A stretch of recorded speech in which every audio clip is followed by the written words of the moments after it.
Hi, my name is Rebecca Downey, And I am Pam Brown. and this is our action plan that outlines the changes that we are making to our district's universal screening and evaluation protocol. Our district is in its third year of changes to bring us into compliance with Chapter 16 guidelines, and this is our next step. Our district is very much on board with making these plans, and this action plan has already been in the process of implementation. It is a continuation of our action plan from Course 1.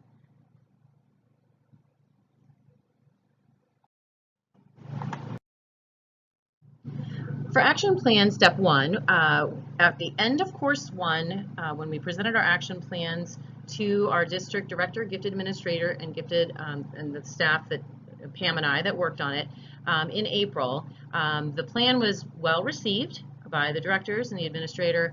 And after the discussion, we realized we still needed more information specifically about what our district needed for screening and evaluation for the changes specifically in our protocols. So they said continue on with course 2, where we would get more direct instruction about those details, and then return to report what we felt was going to work the best for our district.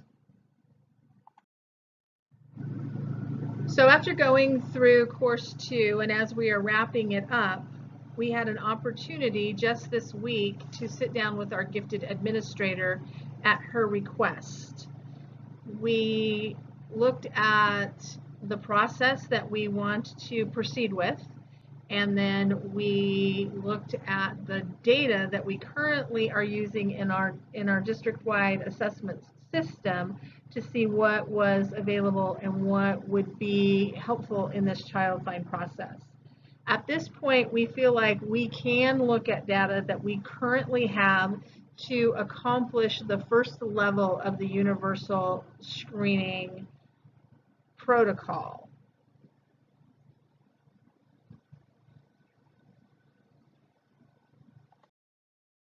During step 3 of our action plan, we've looked at our universal screening, the screening that we're currently doing. We've decided we are not going to use the K-bit anymore.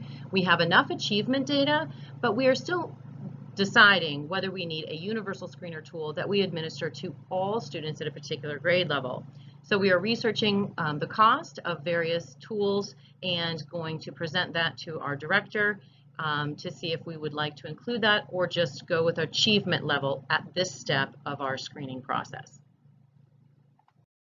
So this step ties very closely with my second goal. My second action plan for this course is to rebuild our matrix, and that as I go through that process, the cutoff scores will be determined and then will be put back into this action plan to complete this step. During action plan step 5, we've looked at our parent and teacher rating scales and input forms. We decided to remove the Cheska from the process. It is not, it doesn't give us enough subcategories or enough information. We went ahead and purchased the Renzulli scales, which we plan to use with both teachers and parents. We are continuing to discuss whether there needs to be further input into, or changes, excuse me, to other input forms that are more narrative. But we for sure wanted the Renzulli scales, which gives a more quantitative input from these both parties to include in our matrix. Again, step 6 is going to tie into my second goal of developing our matrix. Once the matrix is developed and approved, a flowchart will be created to give us a visual idea of exactly what our screening and evaluation protocol looks like. Step 7 of this action plan ties in with my second plan for this course, which is continuing the public awareness of our protocols. So once the changes have been implemented, we will go around to our staff. We made a decision at this meeting that we just had this week that all of our staff members together will present the new protocols to district staff at all of our individual buildings so that we're presenting the information as a team.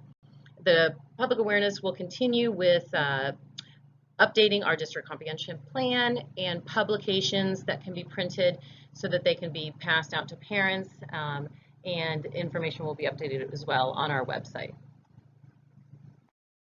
Finally, our action plan implications, the main two ones that we want to focus on are that we are now going to have a data-driven referral process. Currently, it's mostly been driven by teachers and parent referral, and this is going to hopefully take that component down considerably.